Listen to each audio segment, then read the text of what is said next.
Hello and thank you for joining us on Journalist Hangout on Sunday. I'm Ayodele Ozubakun.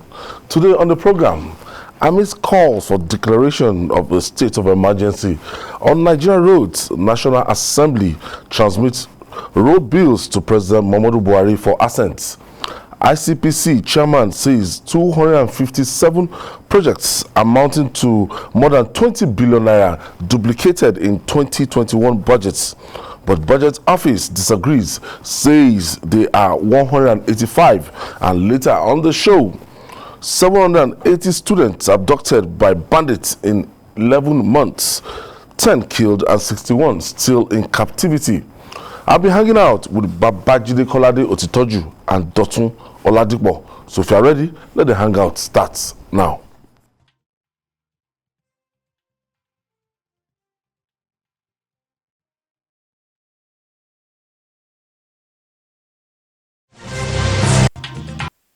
Thank you for staying with us. Let's start by paying tribute to one of Nigeria's finest soldiers who died on Saturday, former Chief of Army Staff, Mohammed Onua Wushishi, is dead. According to a statement by the Niger State government, General Wushishi died in a London hospital at the age of 81. The late general was the army chief in the Second Republic during the Shagari presidency. Born on the 1st of January 1940, General Wushishi served in the Nigerian Army in various capacities. As a young man, I grew up to hear about this name, General Wushishi. Yes. You know, he was the Chief of Army Staff appointed by Shagari in 1981. And they were, when Obasanjo was leaving office, they were the soldiers, young soldiers who took over at that time, along with the like of General Akeneade. And the significant thing, credit that you can give them, was that in spite of the inadequacies of the Shagari regime, they kept their word. They did not topple that regime. And those who toppled the civilian regime, they were not part of those who toppled that regime. In fact, it was said that Wushishi was not around when they carried out that coup. There was a rumor that was saying that he would have laid down his life rather than allow Shagari to be toppled if he was around. So, significantly too, he got offers to serve in various agencies of government, to serve as minister, but throughout, he turned down all entreaties to come and serve after he was retired. You know, they were young at that time. Wushishi was retired even before he got to his mid-40s. I can imagine. Yes, because he's 81 now. So when you do a tie back to 83, they took over December 31st, 1983. So you can see that they were quite young, in their early 40s, you know. But the level of maturity was significant when you compare them to some of the so-called young people that we are talking about today. People who are almost 50, they still call them young people, you know. But how old was Gawan when he was head of state? And he held the nation together? How old was Obasanjo when he served as president the first time? You know? So that he stayed largely apolitical is something that people will remember him for. He just decided to go into business and remained a quiet statesman until death came calling. I will urge my producer to please remove one of the pictures there. That picture is General T.Y. Danjuma at a point in time. One of those pictures is not for General Wushishi. What is Dotu?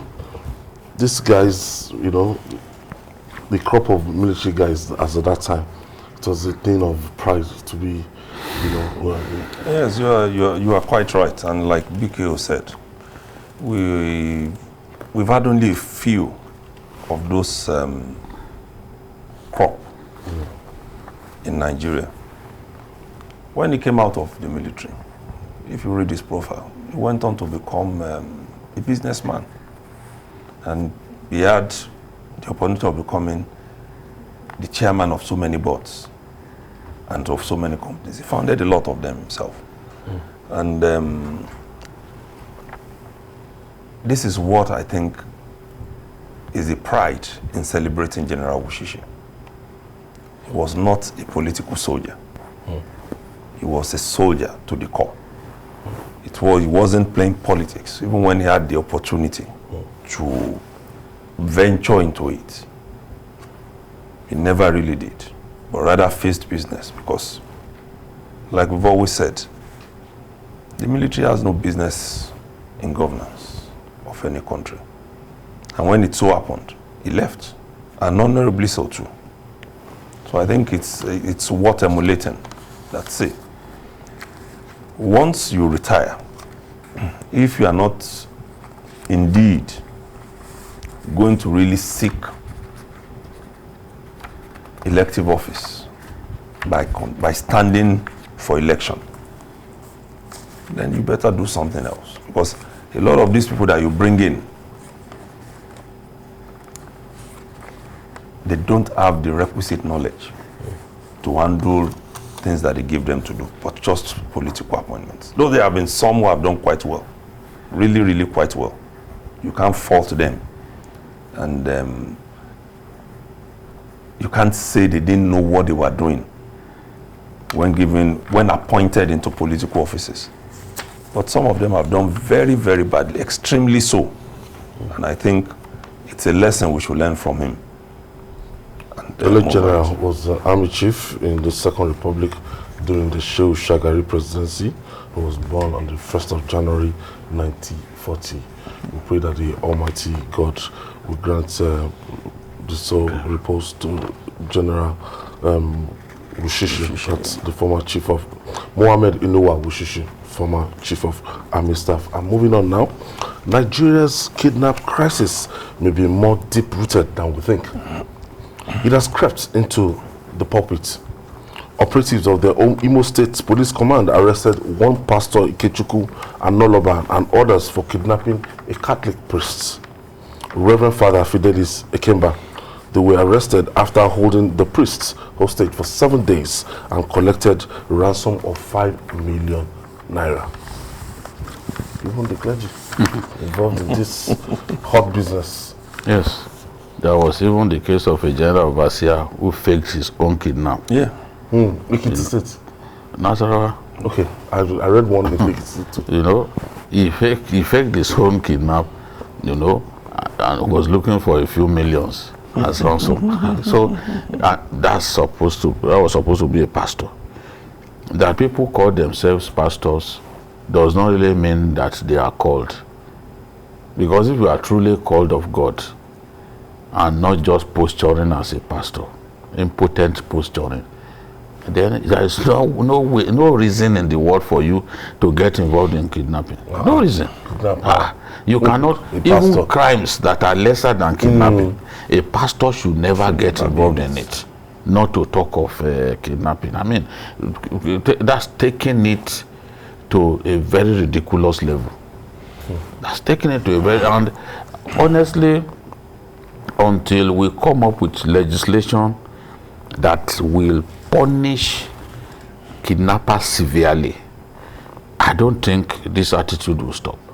Because everyone seems to think that, look, yes, every criminal seems to think that kidnapping is the best crime to get involved in. We are the level of risk is minimal compared to armed robbery. It's even minimal compared to minor theft, because for stealing even a cup of garri, you could pay with your life. People don't waste time before lynching people. Jungle justice, they will just descend on you, and that's it. Except you are lucky that there are policemen. There may be a few policemen well armed. If they are not armed, they will be overpowered, and they will carry out the lynching in the presence of the policemen. So it's terrible. This kind of pastor ought to rot in jail. Pastor Okechukwu and Noloba and 5 others. It's even let me use the word marvelous, that this man left Lagos to carry out this crime. No, he's based in Lagos. And then maybe if, for whatever reason, their thinking was, say, let's do this in Lagos where we are based. Let's go elsewhere. And credit must go to the police also for being able to trace him, because he was actually arrested here in Lagos after carrying out that crime in Imo. And it's a good one. But like BKO said, we also need to, like we have been saying, to begin to profile not just those we employ into the security agencies, but even those that we call men of God, those that teach us principles, those that teach us morals, even teachers. Because if a pastor can do this, not even the pastor of just any church, a major church, one that we look up to, a major for direction, you know, old generation church. One of the most credible old generation churches. You begin to wonder, what then? Was there no screening? Was there no monitoring? And this man left Lagos, he gets his way, went as far as Imo to do this kidnapping, and came back to his job, jejely. It's good that it was caught. At least we've learned a lesson from there. Moving on now, the death of a student in a school dormitory is attracting widespread outrage. More Nigerians are calling for investigation into the circumstances leading to the death of a student of Dowen College, Lagos, Sylvester Oromoni, last week, while the management of Dowen College claimed that the 12-year-old boy died in hip injuries he sustained after playing football. Reports emerged that he was bullied and beaten by his fellow students, leading to a nationwide condemnation. Jide, it's so surprising. I've been reading this thing since yesterday, following up the story, and it was difficult for me to believe when I heard that his colleagues locked him in the cupboard, came into the room, beat him up, and the school management were quite still categorical about it, that look, he played football and he sustained this injury before he died. I think the videos that his cousin put out have effectively disclaimed the claim of the school. And this is where the police should come in. It is the job of the police to get to the root of this matter. They must get to the root of this matter. One thing that frustrates me about our country is that after a while, people will stop talking about this. And now, criminally minded people, including leaders in this country, have kind of come to the conclusion that in Nigeria, our attention span is short, Very short. our memory is short. Yeah. Therefore, It's one day, one trouble. once, So, once they do not do anything One day, about one it event. after a while, they will not, that will be the end. Every country has its own character by which it is defined, by which it is known. It is not good for our country to be defined in this way. That once it is murder, it will never be unsolved. You just cast your mind back to a lot of the murders that we've had, even the murder of an attorney general in our country. Till today, it remains unsolved. Nobody has been made example of over the killing of an attorney general, the chief law officer of a nation. If there's any murder that should never be unsolved, it is the murder of Chief Bola Ige. So this matter, I agree absolutely with Kanayo, the evergreen Nollywood star, that it is not enough for Lagos State to shut the school. Examples must be made of people who imagine that they can take the law into their hands. If you simply lock the school and this matter ends there, No lesson has been learnt. None. Because after a while, you'll be tempted to fling the doors of the old school open again. What people are saying is that this boy should not die in vain. And Lagos State government came up with an anti-cultism law. Remember, we debated that law here, I think early in the year, where it was stipulated that where a child or where someone, where a cult suspect is arrested, the parent will also bear the brunt of punishment. Now you can see that that kind of law effectively covers the scenario that we are facing, because at that time some of us were saying, if an adult commits a crime, how do you now go and hold the parent accountable? But this kind of situation, all these ones they are all minors. These are kids in secondary school. But we've always said and felt that cultism has already permeated schools in Lagos. We've got to tell ourselves the truth. It is even worse in public schools. Yeah. Now we are seeing private schools also getting involved. Students of private schools getting involved. Because this is from what that boy said. And it's difficult to disbelieve that boy, because the boy also brought video evidence that one, this guy did not even die of hip injury. Look at his mouth, swollen, and was bleeding. So if you suffered a hip injury, how come your lips were swollen? How did a hip injury get all the way to someone's lips? I don't know. So Beating mercilessly. it's a tough time to be the chief cop of Lagos State. I do not envy Akim Odumosu's position at this time, because one day one problem, and they are usually very complicated matters, you know. But he has the task of unraveling this.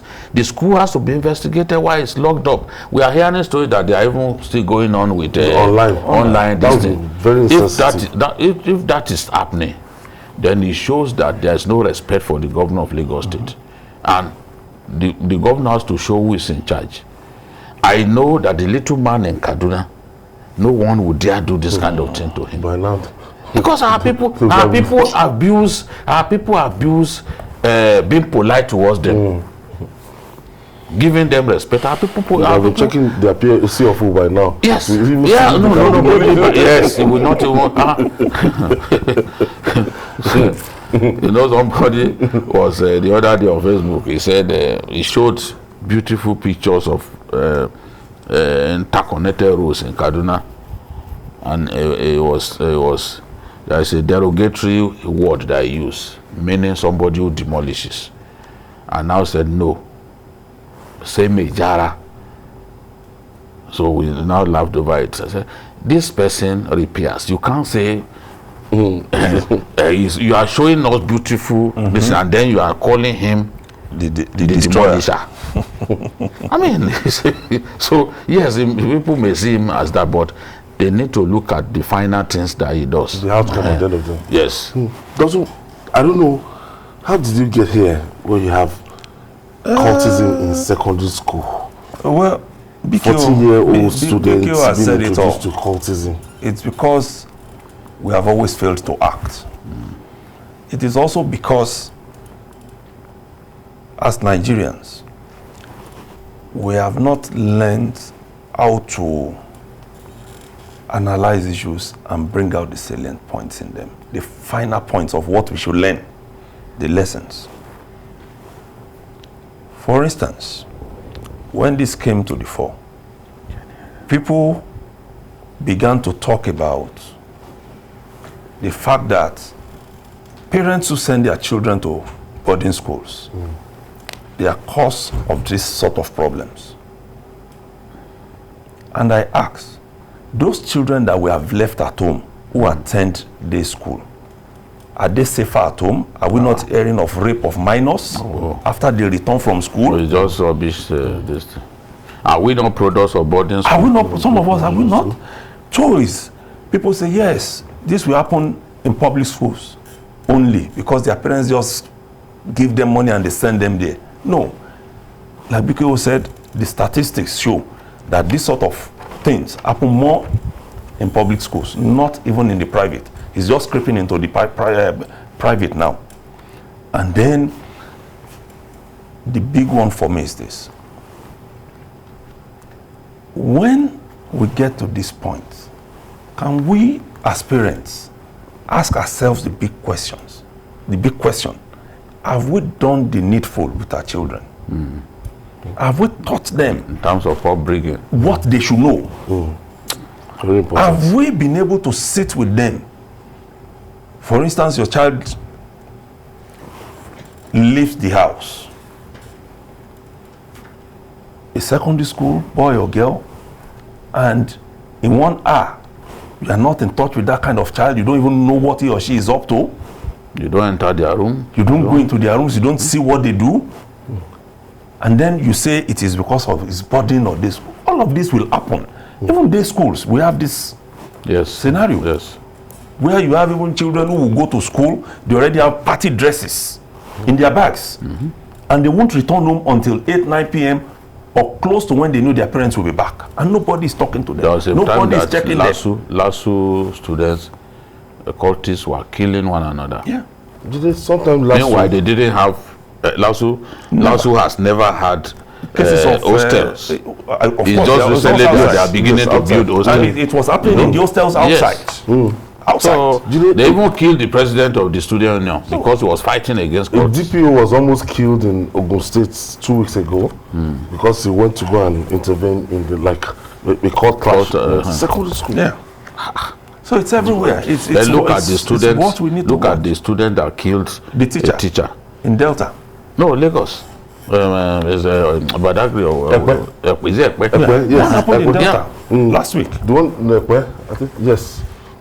You He know? was punished by the teacher and the next day they opened fire. So It's only cultists who can do be doing that. that. So it's like those cult groups are catching them young, going to catch them when they are teens. You know, by the time they become old, they are already so entrenched in it, and only God can take them out of it. So I also think we Lagos has should, to understand that it has a very serious problem on its hand. And we should generally, because if you recollect, there is also a woman who has been shouting in a school owned by a mission that my child, something happened to my child. Till now, we have not been able to resolve Yes. that. And If you we will have information sodomy, that Yes, sodomy and all kinds we are of going to things. scare our children out of school if we are some not of the careful. privileged parents have taken their children out of the country. If that Yes. is true, No. something must be done fast. It is not even about being privileged. Let me. You say, sometimes even these children that we send out, go and check it. A lot of things happen there. Yes. Because once they Yes. get there and there is no control anymore, drugs are very easy to get in those places. So it's even more dangerous for you to send a child who is not yet Because what mature. happened to the lack of Abdul Muttalab? Yeah, a child who is not yet mature, who is not yet formed in morals, sending them out of where you have. The good thing about some of those developed societies is you will not get away with it. Yes, you won't. You will not get away with it. That's the good part You of know? it. But here, people get goes. away with all kinds of crime. We are even hearing that some of those boys have escaped and all that. Somebody already posted a video saying that a parent came with a convoy of cars to pick one of the children listed among the killers of this boy. Lagos State Police Command just has to do its job. Yeah. People are waiting once again. And if People are these waiting. children are actually still within, they shouldn't allow them out. No, they should witness by them. now they should be in a facility They should witness them. where minors are locked up. They are already dangerous to the society. And even to themselves. They're dangerous to themselves. And if they are not careful, because of what we have had, some people will avenge the killing one way or another. The rate at which this thing is going, nearly everybody is bothered. Atiku, So for all now- the big people, people For now, Nigerians that's are social just shots. worried. For now. Okay. It's still far from comforts and safety on our roads. Hence, constant tinkering With the laws on their effective management as part of this, the National Assembly has transmitted the Federal Roads Bill and National Road Fund Bill to President Muhammadu Buhari for assent. The bills, which were passed by the House of Representatives in December 2019 and concurred by the Senate in October 2021, were sponsored by Deputy Minority Leader of the House of Representatives, Toby Okechukwu and Osai Nicholas. The bills are expected to facilitate private sector participation in the development, financing, maintenance and management and improvement of roads in Nigeria. What is this about? Yeah, you know, the way things are now, our roads are in a terrible state, whether they are federal roads or state roads.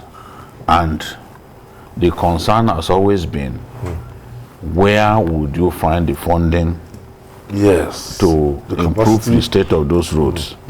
Now, even the roads that you gave out the contract, you are owing contractors so much money. So you are already a debtor to contractors. How will you now find, you now appropriate maybe for, let's even say 400 billion in the budget to roads? It will never be sufficient. For an alternative. It will never be sufficient because you are owing. Even the people that you are owing, you need to first pay. We have all kinds of abandoned road contracts across, littering the whole country. Those road contracts are held up by inadequate funding. One. Secondly, what is allocated to take care of roads is grossly inadequate. We've had to even go and take some money from the sovereign wealth fund, you know, sovereign wealth account, just to be able to take care of critical roads like the Lagos-Ibadan Expressway, like the second Niger Bridge and all that. So the issue is funding. The biggest problem is funding. How do we find the funds to be able to fix our decrepit roads? How do we ensure that constantly the roads are maintained? It is the roads, that one is also down to funding. How do we get the private sector involved in the management and sustenance of our roads? So these are issues that have to be talked about. With the government has already agreed or resolved to bring back the toll gates that Obasanjo removed. Okay, so that you can pay a toll. If you pay some money, maybe 10 naira, you pay 10 naira here. I've just used that as an illustration because 10 naira is not money in Nigeria anymore. I just bought bread, 750 a loaf. The usual, I used to buy it 250 naira last year. Sometime last year. It's now 750 last week. So it's 750 now. 750. That's what I bought it in Akute. And before they start asking where they do buy, go and buy your own two in Akute. You see that it's 750. You are not going to make this look like the tomato thing. Go and buy it in Akute. It's 750. Now 10 naira, as I was saying, is not. I'm just using that as an illustration. If you pay at the toll gate, it means that they can find the funding to maintain the roads, and it's cheaper to pay for the maintenance of the road than to go and spend so much money at the mechanics workshop. That is what a lot of our people don't realize. Also, I say, why are they bringing back the toll gates, this and that? Pay for it, you enjoy it. Yes. So the National Assembly has come up with all kinds of ideas by which it hopes we can at least solve this problem. We can find consistent funding for these roads. One just hopes that as we go on, government will continue to prioritize the key roads so that funding can be available for those ones, and ensure that our roads are not the death traps that they are. We have the worst roads on the continent. We need to do something about that.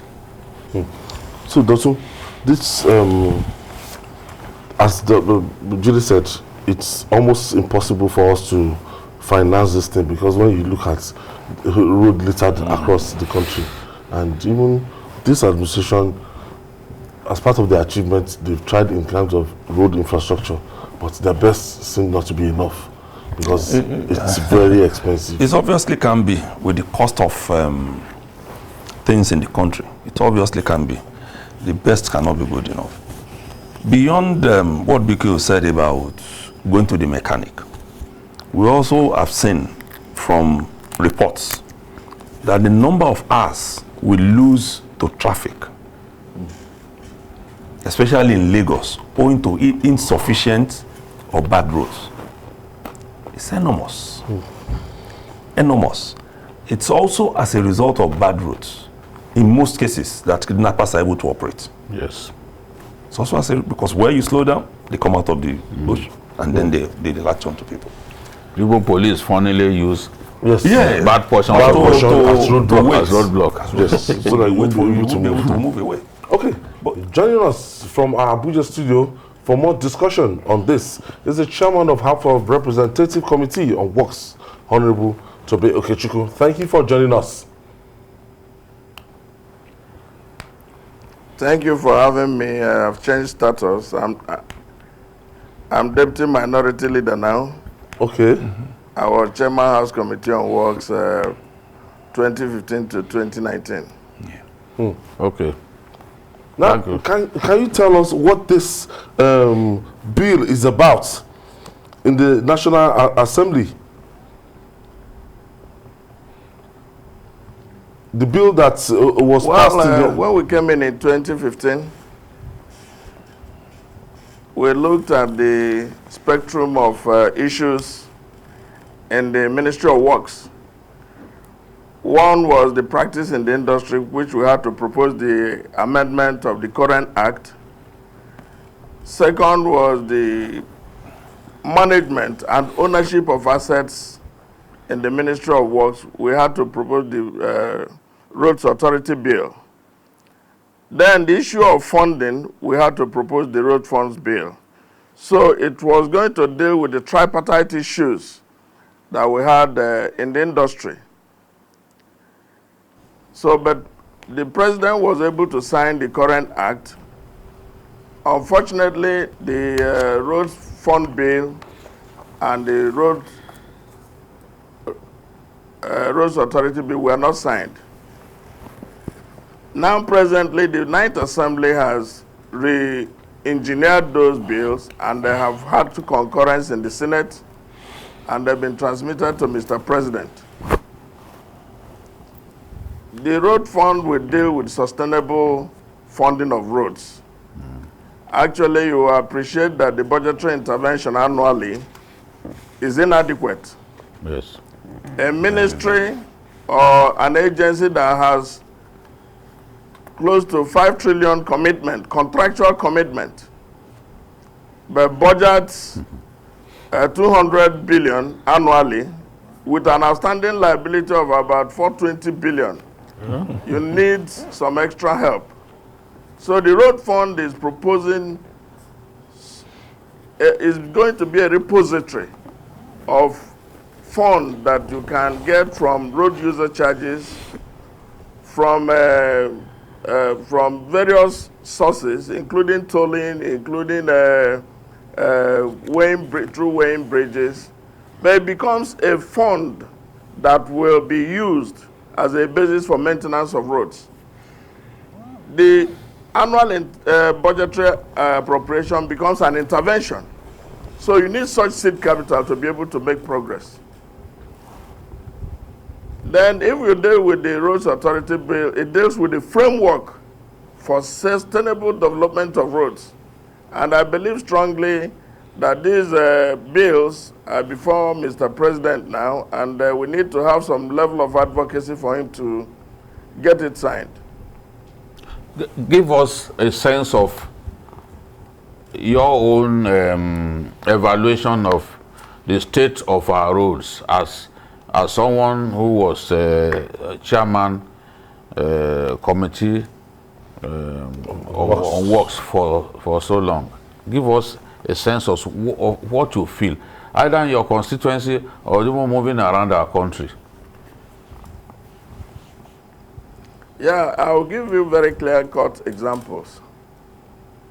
And it does not depend on who is president or who is occupying any position.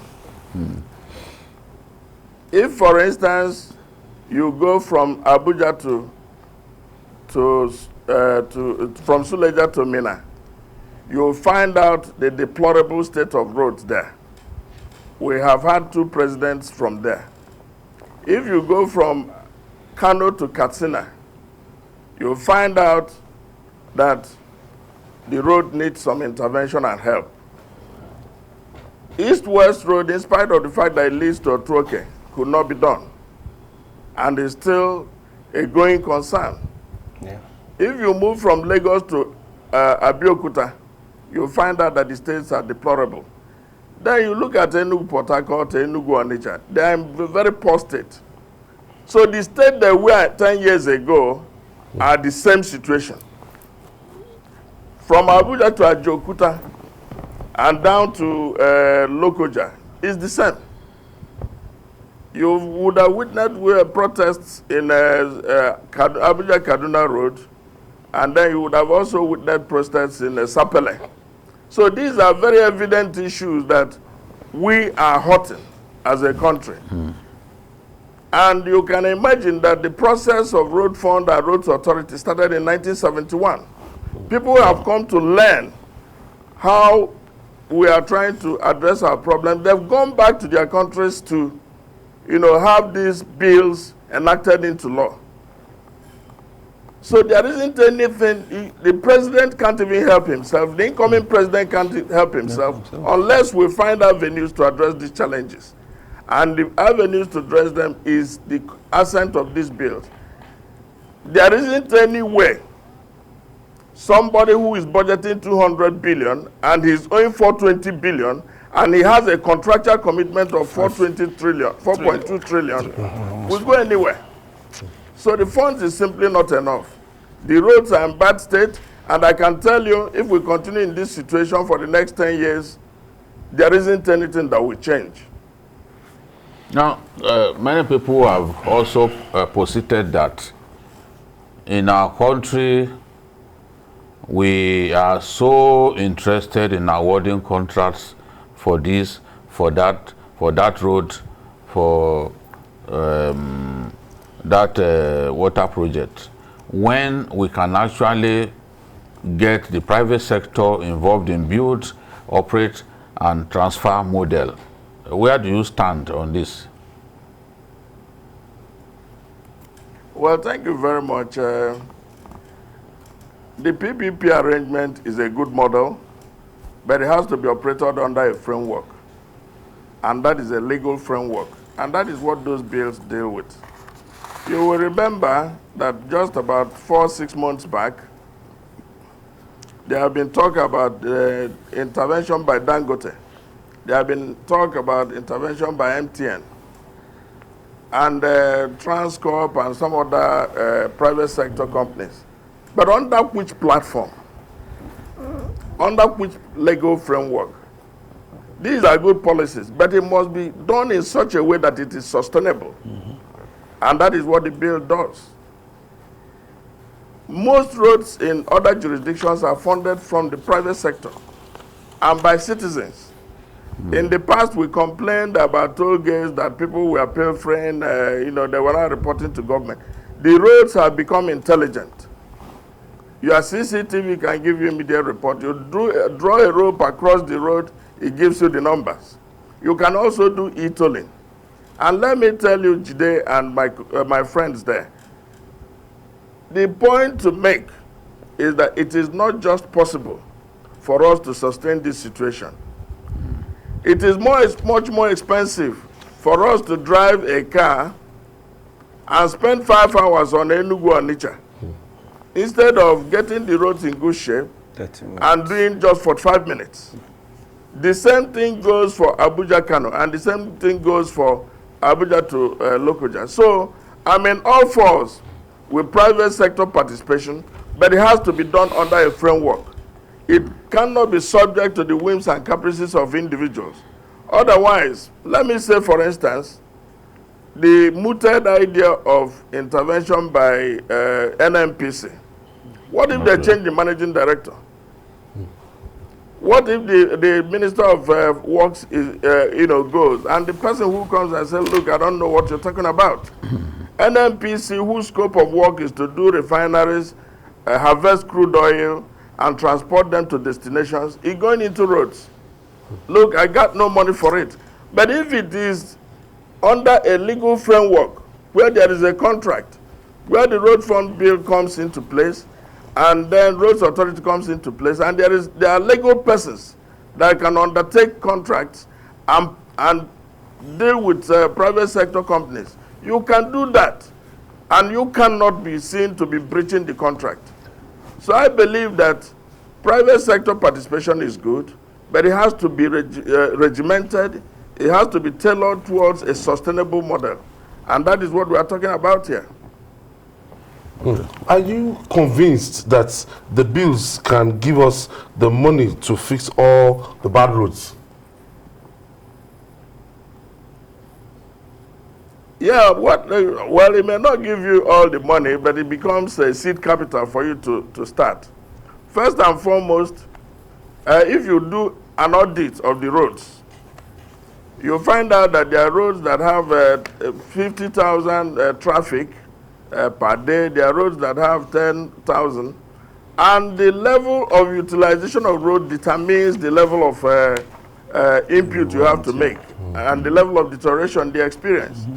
So whereas it may not give you all, you will have that as an additional avenue, including the intervention through the appropriation bill.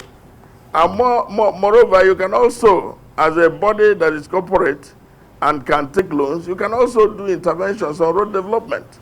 But I believe that it will go a long way in providing a good source of revenue, and if not all, at least it will help.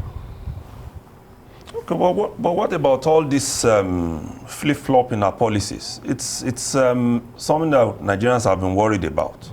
At some point, we had the toll gates. At some point, it had to go. At some point, it returned. And then maybe addressing this along the politicization of even the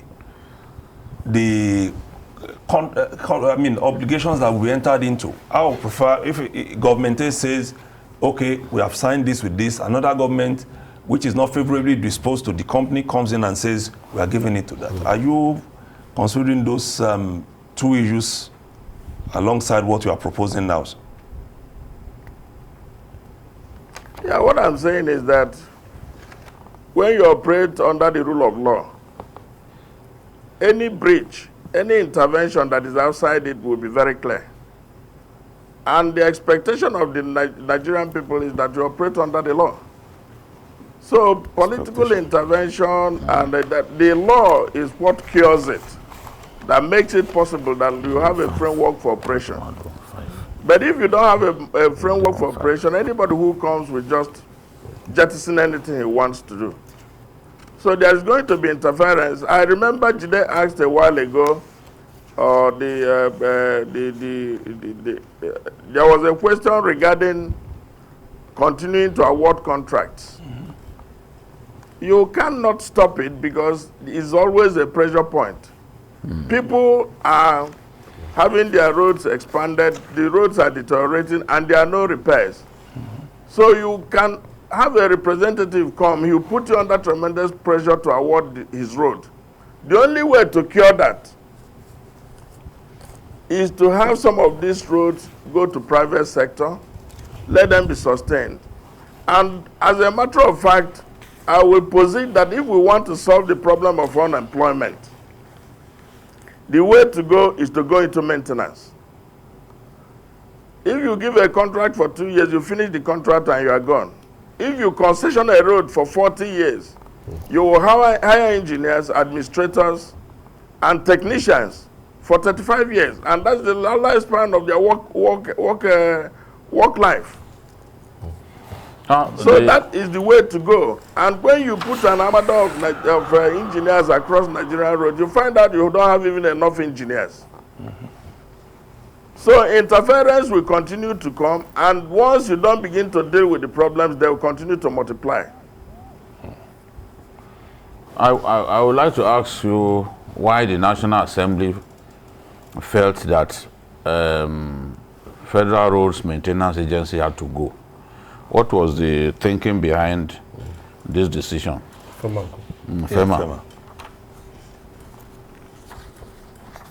Yeah, the point is that, I mean, it's better to have an entity that is all-encompassing.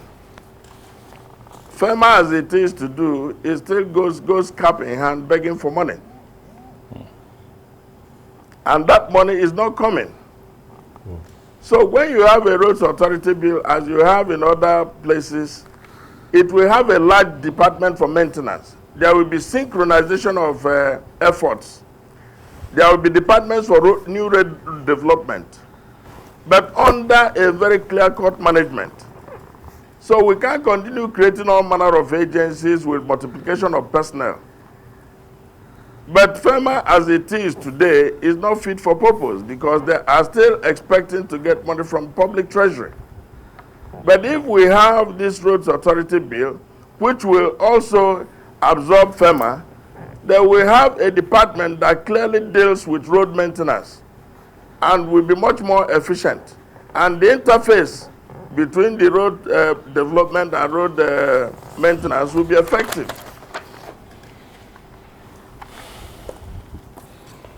Okay, people say you lawmakers are to blame for many uncompleted contracts across the country. New contracts, all the time, instead of completing the old ones. Right now, we have a lot of roads, uncompleted and abandoned projects all around the country. Well, thank you very much. It's very fashionable to accuse the lawmakers of everything, but we do not award contracts. And your responsibility is to represent your people. But let me tell you the problem we solved as lawmakers. When we came in 2015, you will remember the second Niger Bridge and Lagos Ibadan were usually controversial. They were under PPP. First by Courtney in Lagos Ibadan, then the second was motorways. But each of these contracts has no framework for completion.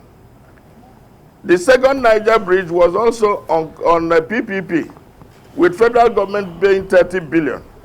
What happened? They were simply awarding piecemeal contract, early works 1, early works 2, early works 3. Then the House, through a motion in Parliament, investigated and had a public hearing on those two roads. What did we do? We said that the PPP arrangements were not working because they don't have a framework for completion of the projects. And we told the federal government in our report that, look, if your assets have been given out on contract and they are not working, please settle your liabilities and take them back. That was how those contracts came, that those roads came back and bridge came back to the Ministry of Works. You can ask the Minister of Works now. He was there and he was in our public hearing.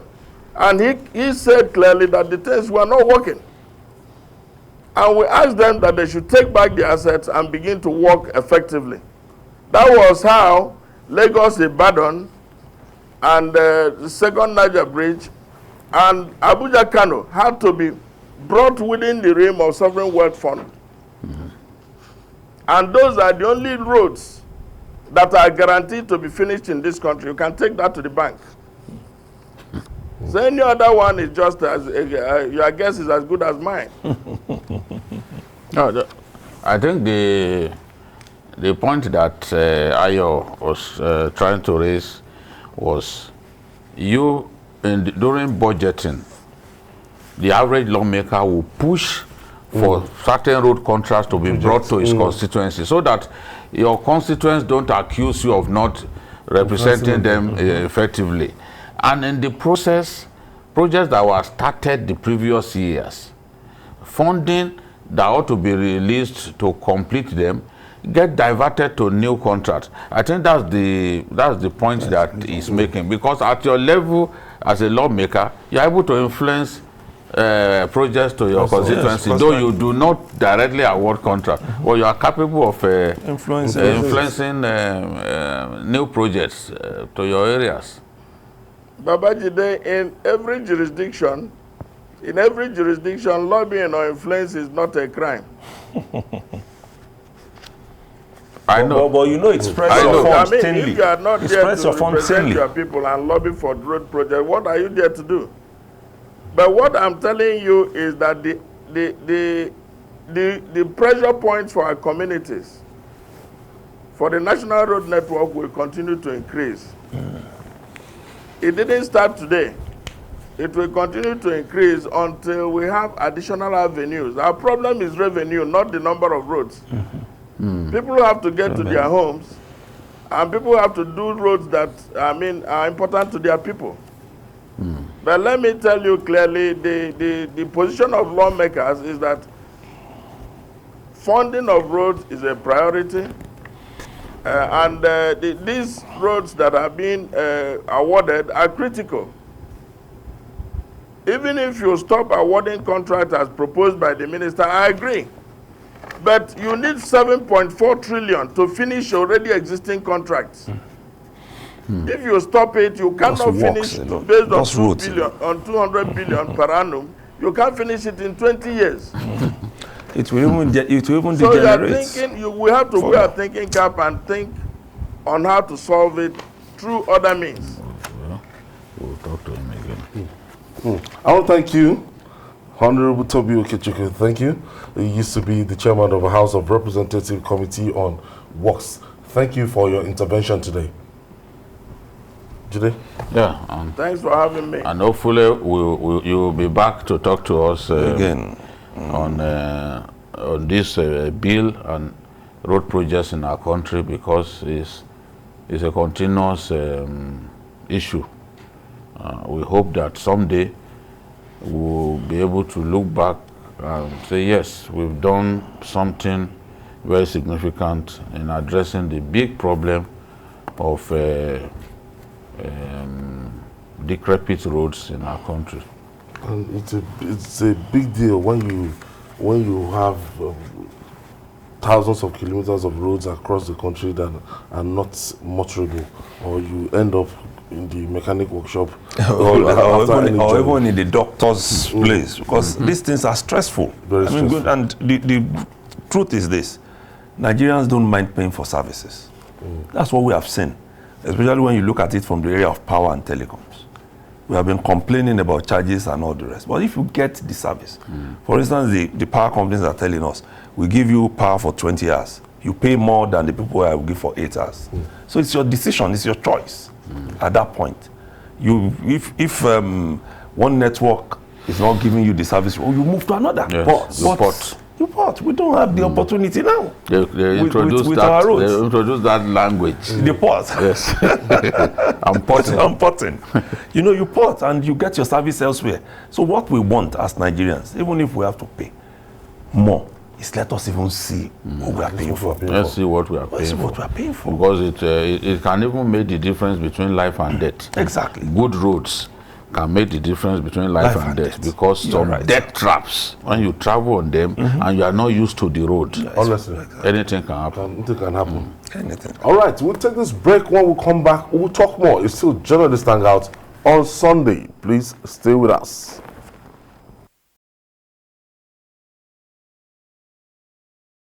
Thank you for staying with us. This is Journalist Hangout on Sunday. I still have Babajide Kolade to touch the house and Dotun in the house too. Now, bringing sanity to our budgeting system at all levels of government is still a tall order. Also, a proper implementation is still some sort of mirage. Chairman of the Independent Corrupt Practices and Other Related Offences Commission, ICPC, Professor Bolaji Owasonye, said 257 projects amounting to 20.138 billion naira were duplicated in the 2021 budget. Meanwhile, the Director General of the Budget Office of the Federation, Ben Akabueze, has disagreed with the ICPC, saying only 185 projects were found to be duplicated in the 2021 budget. But the difference appears to be the same. Or what do you think, Jide? I don't understand. You see, it's still part of the corruption that we are talking about. If you say, oh, it was 185 and not 257, what exactly are you saying? The ICPC man had established that indeed there were duplication of projects in the budget, and everyone knows why. For this, everyone knows why these things are happening. you buy furniture every year. The whole idea is to be able to access the cash that is meant for that project. That's the whole idea. And he's saying, look, the DG Budget Office is saying that the Budget Office is not responsible for the punishment of those involved in the duplication of these projects, because the staff of the MDAs, ministry departments and agencies are not answerable to his office. So what the ICPC needs to do is identify the people behind this. Let's not be talking about how many projects are we talking about here. We've established the crime. Yes. And people who willfully... We're talking to people. Yes, people willfully will embark on this duplication of projects for the purpose of defrauding their nation. They've got to be identified. If they are working in cahoot with people in the National Assembly, they should also be identified and put on trial. Otherwise, this whole cycle of using the budget to steal money will not end. It will not end.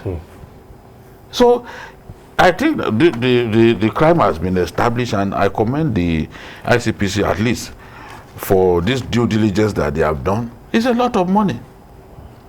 20 billion is not chicken. It's not chicken change. But if we are not careful, to end up in the pockets of some individuals. Yes, yes.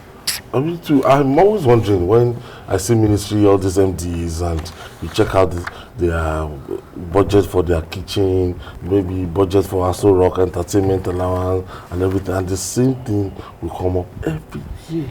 Yes, in the early years of the Buhari administration, some of these things were established, including some of these MDAs buying computers every year.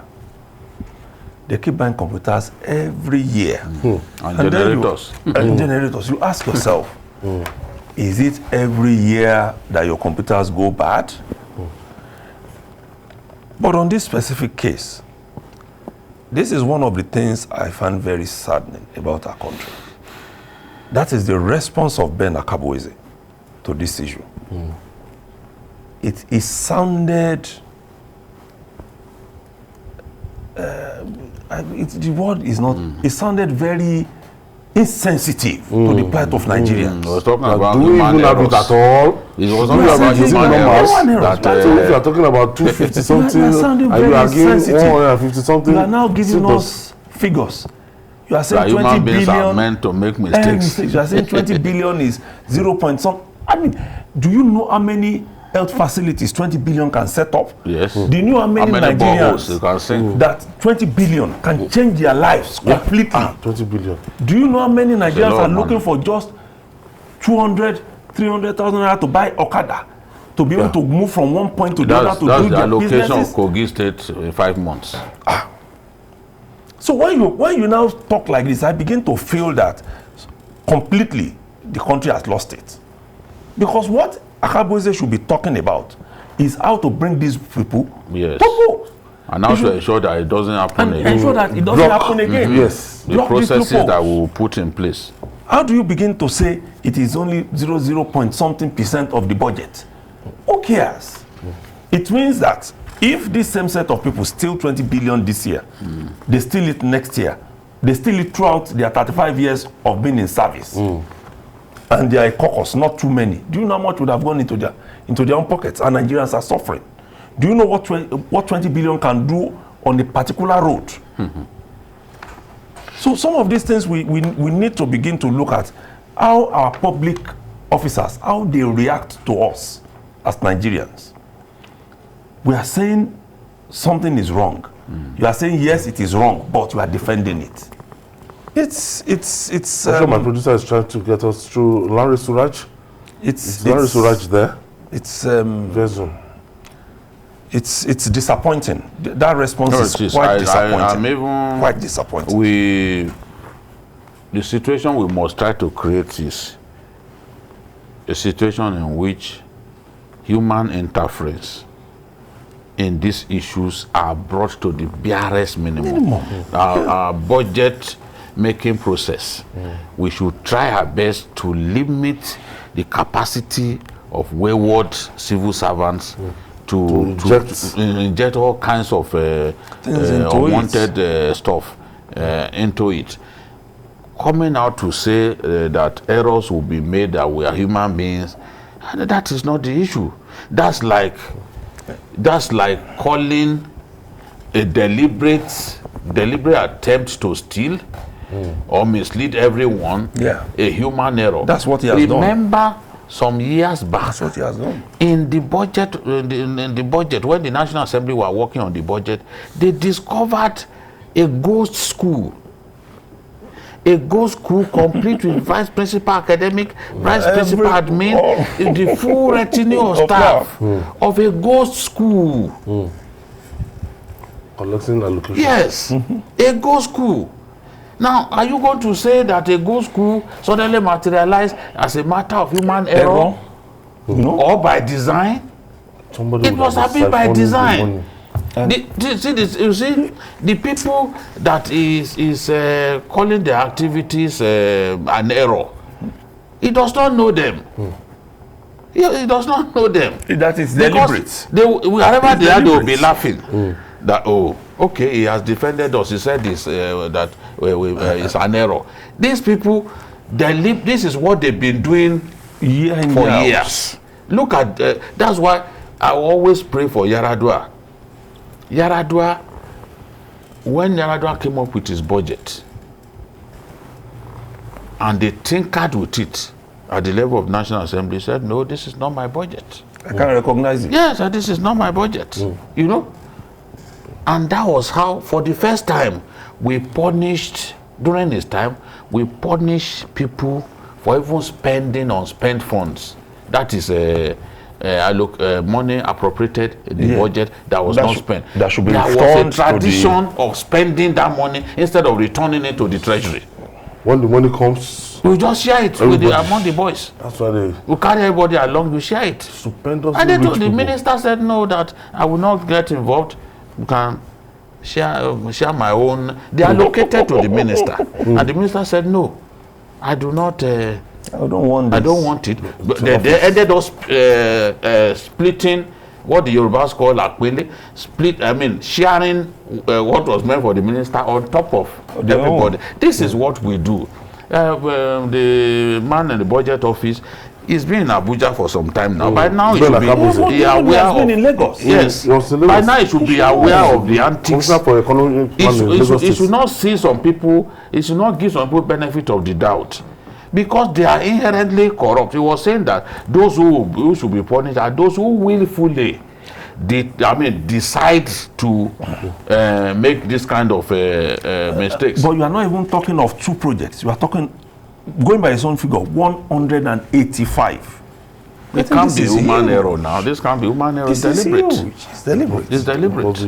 Must be deliberate. And those practices, I don't know what we are doing towards it now. Is this something that's still next year we'll still find some of those projects that find I can bet that these things will happen again, because we do not punish people. We assume that it's just an error. We allow them get away. The civil servant, these civil servants are so evil, some of them would rather die than not steal. They would rather die than not steal. They are comfortable, but it's not enough. No, they still have to steal. Is that not why we have people who are on trial now with 69 filling stations, 200 houses? One individual. One individual, a civil servant. Yeah. ICPC discovered that in spite of the fact that government came up with the idea of TSA, that there were still dozens of illegal accounts opened by bypassing the TSA in this same country, this ICPC. So the question to ask is, okay, those people that they discovered opened those illegal accounts in the ministries, where are they now? Because they should be cooling their heels in prison. Honest. But do we do that? How often do we punish people who steal from the Commonwealth so brazenly like this, so consciencelessly? We've got to make it a habit. If we don't punish them, they will keep doing it. They will not see anything wrong in doing these things.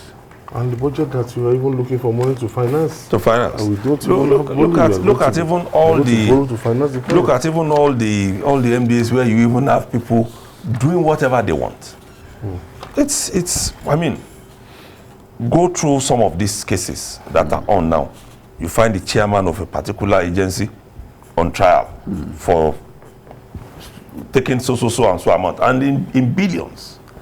You find civil servants having aided and abetted who are on trial, and then we are still saying it is error. I don't know when we are going to end this error. These are deliberate. They are quite deliberate. When we are going to end this error, I do not know, because if this has been happening, Yar'Adua refused to sign the budget. Those non-TSA accounts, ministries or opening accounts. Buhari came and complained about the same thing. Should be under prosecution now. Yes. There's so many people. So those are deliberate acts. They are not. They're you can't say deliberate. those ones are errors. They knew that. Look, all accounts held by the ministries, agencies, and department must be under the TSA. Yes, so it's the CBN that will be the custodian of their funds. All the funds. But people are still, in spite of that, in connivance with the banks, are going ahead to open accounts separately from the TSA. And we think that is that this thing is not deliberate. Look at the case of one account that was opened in the oil ministry before the death of the late chief of staff, and they asked him, yes, they said they found the money. They found the money in dollars. They found the so amount of money, some amount of money in dollars in that illegal account. So they asked him, and he said it was the president that gave the go ahead, but he did not come with the memo by the president authorizing that account be open. He did not come with it. Of course, they asked.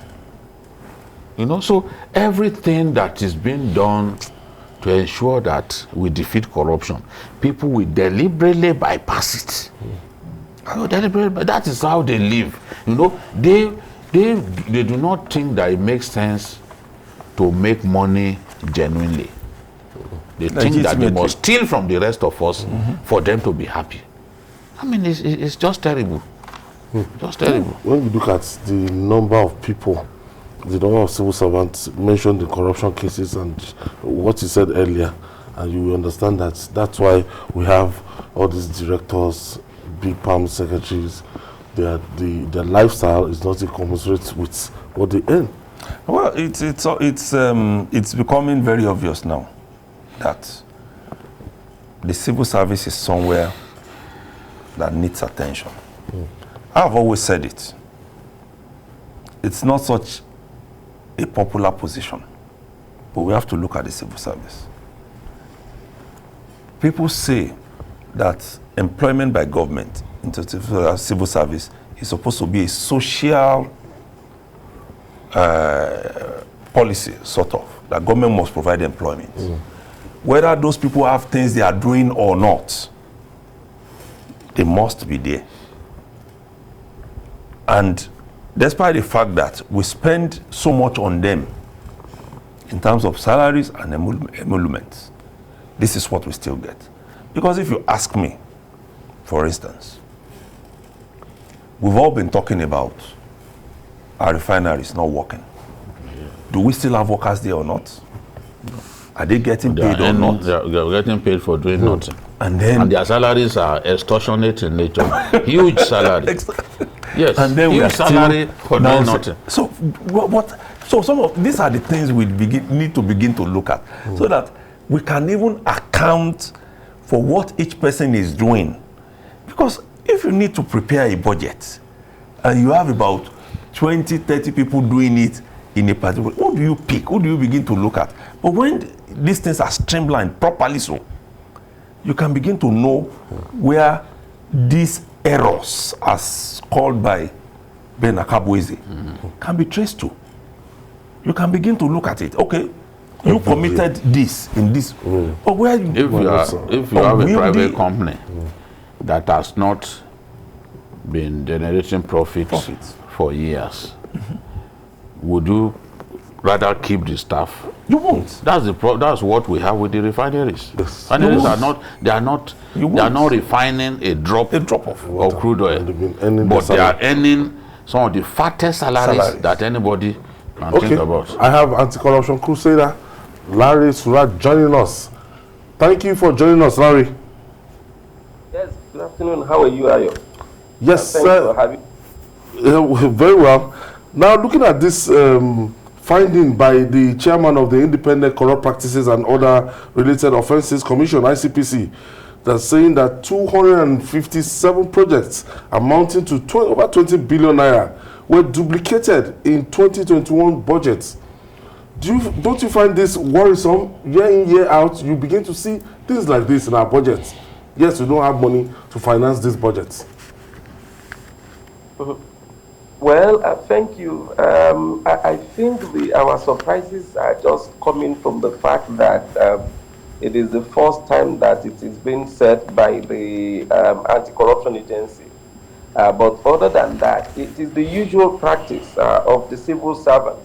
And that is where you get the whole proceeds of crime that are associated from the civil servants from. It is the whole essence of just changing our annual budget. It's just about changing the year on it. If you're able to do a detailed analysis or review of the budgets, and I think the National Assembly has actually said more than this, on this particular budget of regurgitation of the previous year, all the items. And that is why you will see that even in the presidential villa, including in the presidential villa, you will see the year in, year out, there are provisions to either buy the same set of cutleries that were bought last year, as if we all don't use the same thing in our homes. Things that can be used for 3-4 years are bought every year in the budget, according to the budget, are provided for every year in the budget. So with this one that ICPC just came out to identify after the 2021 budget was passed as far back as last year, 2020. So we're just hearing at this time that there are duplications in the 2021 budget when the 2022 budget is about to also be passed. Is really not news for some of us, especially that have been monitoring the development with regards to budget. The budget provision for civil servants is nothing other than just not about development, and that is why you will always want to wonder and ask yourself, how do we have budget every year? Trillions are budgeted, but you can't in any way point at the projects that are implemented from this budget, except for the recurrent expenditure of payment of salaries. And it goes like that, recyclable for the civil servants and also the government. It is as bad as not only that the budgets are duplicated, not only that the allocations or some of the projects are phantom projects. That is the the irony of it, the budgets that were budgeted for, or items that were budgeted for in 2020, are budgeted for afresh in 2021. So even where 90% of the budgets were completed in 2020, it is coming as a fresh budget in 2021. So some of them, you will see the same item. They would not even be implemented. Mind you, after that, they will still go to the process of compromising the project that not even more than 30% or less than 50% of the implementation will be concluded. So the budget process, and it is unfortunate, which is where we have not focused very serious attention of monitoring. And thank God you can see what is coming out even with the zonal intervention project and constituency project. The few and little that were monitored by some of the civil society and media organizations have reflected to so much that many of them are just the sharing opportunity. That is why it was very easy for some of us, the parliamentarians, to insert some budgets that are not to be implemented in under some of the ministries. And by the end of the year, those projects are allocated, or the funds are just returned back to some of the parliamentarians. So it's a cycle that you have some of the parliamentarians having their so-called constituency projects that are not implemented in the budget or under the budget line of some of the ministries. So the moment you're doing that, you also give the ministries and civil servants the opportunity to also take home some of their own largesse without any modicum national authority to challenge them. So, do you agree that these duplications were largely the result of human error? As no, forget about it. Whoever is saying there's human error is just an enemy to Nigeria. This is not just about 2021 budget. This is about the perennial, perpetual activities of the the major, I would say not just individual, but also the ministries that are in charge of the budget. So it is not just about individuals. It's about almost all the ministries, particularly majorly all the ministries are guilty of this. All the civil servants that are connected. And these are not the usual small civil servants. These are civil servants from the rank of deputy assistant director upward. Look, the truth of it is that, particularly on these ones, these are not about politicians. So these ones are not, the politicians are just about the contracts that are already awarded. They get their share of that one. They bring the contracts, they also bring the contractor. Sometimes they get the contract approved, they bring the contractor. These ones that you have duplicated are the ones that are perpetrated by the civil servants. It is not just for 2021. There's nothing that is called human error. These are usually deliberate acts that are perfected by the civil servants, and sometimes in connivance and conspiracy with the parliamentarians to get the budget. And that is why it was passed. So what is the human error? So the human error is from the 2021 preparation by civil servants. And the human error also escaped, the pigeon high with all the so-called monitoring and scrutiny of the National Assembly, for which the parliamentary session is usually suspended only for the purpose of scrutinizing ministry by ministry budget and having them approved. There's the human error that escaped all that process till the final stage that it was signed by the president. No, even if you tell that to the Marine, they will reject it. What do you suggest going forward that we should do? Are there specifics that we can use in tackling this? No, it is important that once there is no sanction, people are likely to continue not only perpetuating this level of crime against the system. You see, people are not even in any way concerned about the implication of their actions to the country or to the people anymore. They don't care if we don't even have the resources to fund the budget and that we borrow to do that. It is not a problem to them. They're not bothered about the implications, and once there is no sanction, then there will be a lot of offenses that would actually come on board. And that is why it could still be that people will be talking about human error. Who cares? Even if it is human error, there's nothing in the provision of the law that says if this is committed, you can excuse yourself on human error. People involved, and that is where we're seriously having challenges in the country. We are able to find sentimental excuse for people who are found even with their hands in the cookie jar. The people who are involved either deliberately or otherwise, the people who are connected, the people who even made the human error should be sanctioned appropriately according to the law, which would then amount to deterrence for many of them. Yes. The second thing is that as long as we are not able to effectively implement our Bankers Asset Declaration Act that the new EFCC chairman promised us, and we should hold him by that, promised that he was going to implement, we're not going to get financial crimes resolved in this country. We must beam light effectively on not just our bankers, but the banking system. So the cyber crime that you have many of the cyber criminals, Yahoo boys, perpetuating, and they continue on a daily basis. I want to thank you. I want to thank you for your contribution today, Larry. Thank you. Thank you so much. All right. I'm looking forward to attend your roundtable one of these days on these corrupt cases. I know you have a special case study that you do on them.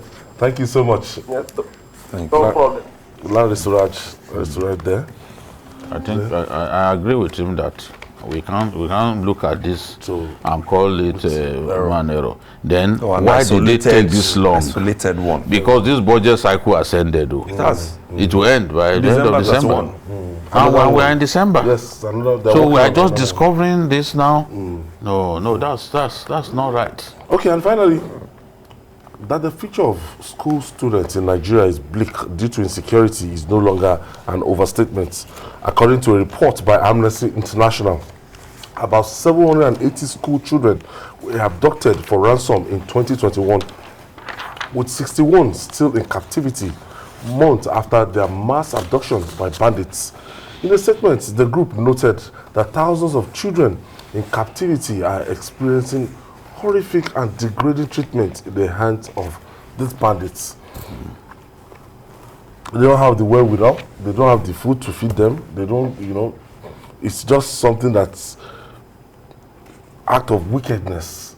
So, I don't know why, if the first month, second month, and you see that money is not forthcoming, I don't know why you can't return these children to their parents. No, they are just, you are assuming that these are human beings. They are not human beings. They are beasts. These are beasts. People choose to go and live inside the bush, away from civilization, far away from human beings. Same with animals. Are they not beasts by themselves? You reduce your interaction with normal beings extensively because you want to live a life of crime. And you want people to see you as a human being. No, you are not. Look at the students of that federal government college. Sabon Yauri also. There are still more than 50 of them in captivity. That's more than 4 months. That's more than 4 months after they kidnapped those boys and girls. In the minds of the parents. And they kept saying no, that the parents should not come and give them money, that it is with government, that is the school. Federal Government College, Brini Yauri, not Sabon Yauri, Brini Yauri in Kebbi State. Unfortunately, these children, they were writing their final papers and they had almost finished writing. There was information that the school could be attacked. The mistake they made The mistake the school authorities, the federal authorities made was that they didn't immediately shut this school once they got that information. They were thinking, maybe the exam has almost ended. Let's just wait for them to end, and then these people came. Once they come in, it's difficult for you to rescue them. All the lies that we heard that some were rescued, no, they were not rescued. It's like a child roaming in the bush after running away. Of them. A child roaming in the bush, and then you saw the child, and then you led her to safety. You are now giving the impression as if you had a shootout with the guy. How would you do that? Any attempt to rescue them, even if the aircraft has identified their location, you cannot. You cannot. These terrorists have found a way to use human beings as human shield. How do you rescue them without killing people? You will kill some of those children, and it will be bad PR.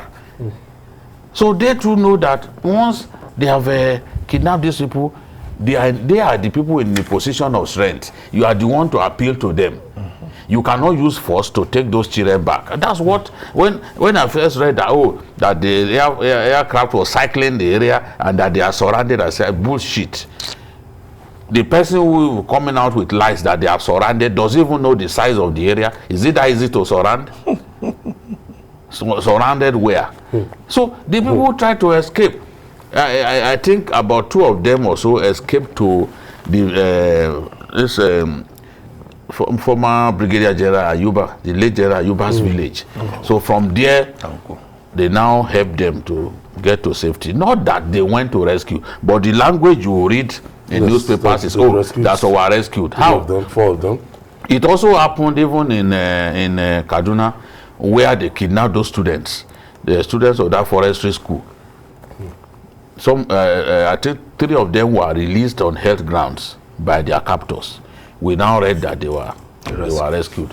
The children, the students now said, no, we were not rescued. We were allowed to go on our own. The truth is, once they've caught these people in such large numbers and they've kept them with them, you will have to kill the abductees to be able to save them. Honestly. And nobody will take that risk. So when they say, rescued, the people should think, rescue how? How did you do it? Okay, when you rescued, you were selective. How about the others? Why didn't you save those ones? These guys have perfected the art of targeting schools, because they know that once they target schools, the media attention will get government to bring money. Unfortunately now, in the case of this Brini Yauri, government is not ready to spend money to negotiate with them. And they are saying, no, they must negotiate with us. You parents don't send any money. It is government that we have issues with. But government is not ready to negotiate. So how much longer are those children going to be in their hands? By the time these people come out, after more than 4 months, what will be left of them? I'm telling you. A lot of them will never be able to think straight again. I'm telling you, the harrowing experience. It's extremely bad. What is being done to students, especially in the Northwest. Dotu, when you look at a situation like this and you're looking at a region that it's also been touted as an educational disadvantaged region, and the Amnesty International is compiling a report like this, this will be very, very discouraging. I'm not even sure a lot of those students will be able to return back to school. I think the one that happened in Kaduna, only one of them said he was going to go back. The others weren't sure. When they were asked, will you return to school? One? Yes, only one came out and sounded convincing about wanting to return to school. I was in Kaduna State. They made schools, the school safe. And then, till now, we are still talking about number of out-of-school children increasing in Nigeria. It will, definitely with this. There's no shortcut to it. This issue is either only addressed, like BQ has said, when there is information something is going to happen. Sometimes we get the intelligence, but do we act on it? and in a timely manner also, not waiting until something has gone wrong. We've been hearing this even from the first major one in Borno State. We heard that there was intelligence, but nobody moved. In Dapchi, there was intelligence. Nobody moved. So when are we going to stop this? Because this figure, we may say 780, but it looks huge, especially for children. She's done more than this? No, it could even be more. But 340 were picked up in Katsina. Yeah. That the government called it Kankara. Then remember too, the Kagara. Is there also Kagara in the Niger State. Those ones too were more than 100. So, and then these ones in Brini, Yauri, they were also more than 100. So the figure is huge. It is. And when you have this sort of scenario, what happens? Parents will hold on to their children. So the number of out-of-school children will keep growing. And a lot of the crime going on, especially in the Northwest, has been traced to children not being engaged, whether in farming or in schooling or in trading, having something to do. Something to do. So if these figures, if the figure keeps going up, then for me, I'm not sure in a situation like this I'll be willing to release my. This one, I think these ones were the last. The Niger State, the ones. Look at how small they are. No, they were Ilekeu boys now. They were from the madrasa. From the Quranic school. Yes, in Niger State. Look at how small they are. They were very kids. And then you now tell this kind of child. And they took them all the way to Kebbi State. You know. We can imagine they took them all the way to Kebbi State, from Niger State to Kebbi State. And on bad roads. Look at how they'll take them to the bush. How do you convince, except you force? And when you even go into that class, you'll be looking left and right. Are they coming again? 7-year-olds, 8-year-olds, or less. It's terrible. Don't you boys. Very How terrible. will you be feeding them? How will you? Can see that one. Even the clothes they saw for him was too big. Too long. You know. So is the you can say okay, government house now. So it's still those people from Tegina. Yes. And it's not the problem is we have not shown signs that we are in position to defeat these guys. This is my main worry. You deal with them decisively somewhere. We've not launched any successful rescue operation. Once it is in that state, once you allow, the best thing, don't allow it to happen. It's prevention. Don't allow it to happen. If you allow it to happen, you will never be able to rescue them unless they rescue those children by themselves. Because how do you do it? Oh, you want to use the aircraft or you engage the land forces? How do you do it? You're just going over to the years, but the United States send people to come and rescue one of their own. If there were many like this, they won't succeed. It's a different ball game. If there were many, and we've seen America try to rescue its hostages in Iran.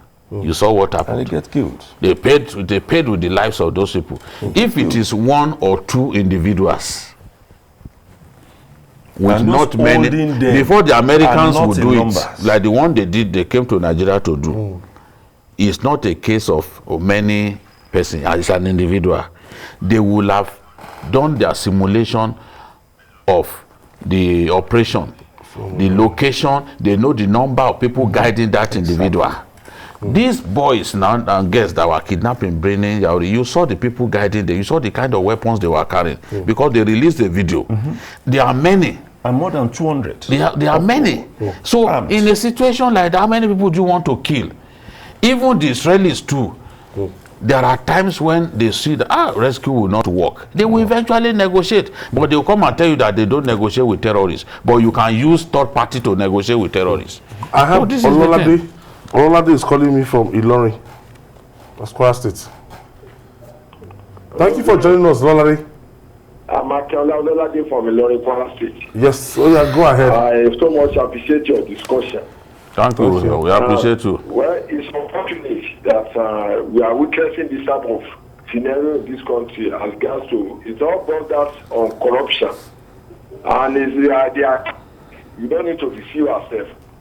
So civil servants are so endemic in corruption that even than the politicians, some of them prefer to commit suicide and for them not to have access to prosperity fund. And also the National Assembly too. Some of them too have abandoned their constitutional role. They so much influence this project. Even at times overshoot budget. So we are talking of abandoned projects. It's lack of political will. Why should we having abandoned projects everywhere? So this time, because people are not being punished for their various acts, that is why this is thriving in this country. In fact, they will not even stop. I commend the ICTC for the job done by them. But there's something like human error. It's a deliberate act of corruption. Yes. I'm Akinola Ololade from Ilorin, Kwara State. Thank you, sir, Mr. Akinola. Thank you for your submission. Like Wiki was saying, how do you rescue children from about 200 armed men? It's almost impossible. It means you have to kill those children along with them. Use them as human shield. That's what they do. If Use them as it human had been shield. before. They use those children to protect themselves. Exactly. Because then, you read, I'm sure you must have heard of the one in Kaduna that Khan spoke about. They had about 66 worshippers who are even adults with them. Yes. And they didn't release them until ransom was paid. So how do you deal with children? Not to talk of, when you can't. The problem is that you could kill the adults out. You could kill the terrorists. You could kill the terrorists, but nobody would want a life of these young people lost. That is the problem, because once any of these people dies, it is bad. PR. Yes. That's what happened to America and Iran. The America will never forget. They will never even forgiving themselves. Yes, that rescue went wrong. So everyone, and terrorists over the years have learned to use abductees as human shields. Yeah. In fact, if they identify a place that they know you want to bomb, they will go and keep them there. So you will not be able to bomb that place. If you think you will bomb, you will kill them, and they know you don't want to kill them.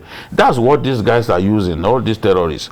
They know that you will, once they successfully take them away, and they are that many, forget it, unless you negotiate with them. In fact, at the point they succeed in entering anywhere they are taking people, they have won. Because even if you try to stop them at that point, you are going to waste those children. Yes. They are already in charge. The best thing is, let them not get there at all. That's what we should. The moment they get there, it's not in your hands anymore. It's not in your hands anymore. Completely. They entered into a school where you have... I've told the story of what happened in Gombe. There was a school that Boko Haram was going to, female school, that they were planning to go to. And then one Colonel Feyi, God bless him, he's a Nigerian hero. He said it. He got information and alerted the governor. All through the night, they were sending luxury buses to empty the school. They emptied the school of those students, and government bought mattresses and all that for them to sleep. The same thing that they did in Chibok would have happened. Yes, in that town. Because they knew that school, that girls' school was in a remote area, and they were planning. So once information came to Colonel Feyi, he moved. Unfortunately, he was one of the soldiers retired in 2015. Yes. People clearly, they did not even remember what he did for his country. So it's the way we act on intelligence that we get that matters. If we do not act quickly, they will get away with it. And when they get away with it, it's expensive to take these children. You either have to pay ransom. But we have a history of paying ransom and lying that we did not pay. That's so. Now we have realized that these guys will not stop because they know you will pay ransom. So we are now playing hard to get. Yes, that's why, if it was before, by now those children, those federal government bringing Yauri students would have been released because we'll bring the money again and give them. I have Iwoma from Aba. Thank you for joining us. Hello. Yes, thank you for joining us, madam. Good. Babajide Falade, to congratulate you. Thanks. And thank you for the risk you take. Babajide, Ma? I want to congratulate you for the risk you take and the risk you take about this country. Thank you, Ma. The problem is that we do not have a strong-willed leadership. That is the crux of the matter. Because if we have strong leadership that will make policies and everybody, adhere to those policies, all these problems will solve. That is my own humble but very serious opinion. I feel so much about these girls. Not that I don't feel for the boys, but the girls have to be more in problem when they are kidnapped and kept so long in captivity. Some of them come back pregnant, some of them are carrying babies of fathers who are criminals. It is a long, life-lasting, torturing effect. Thank you, Mama. Thank you. Thank you for your contribution. Doto, final? We've said it. What we need to do for us to be seen as a serious country is to ensure that we don't allow these things to happen. These kidnappings should not even happen at all. Once it happens, then we don't have a choice than to negotiate. And even if it's one day that they keep these children, the inhuman way in which they are treated, especially when they have to walk in the forest, walking kilometers. Those Tegina kids, 5 of them died now. They are too small. Thank you. They are too small. 5 of them died. Dr. Oladipo, thank you so much. Then Babajide Kolade, thank you for your contribution. Thanks. That's our package today. Join us tomorrow for a regular episode of the program at 5 p.m. youtube.com/TVC News Nigeria. I'm Ayodele Uzubaku. See you tomorrow, and God bless Nigeria.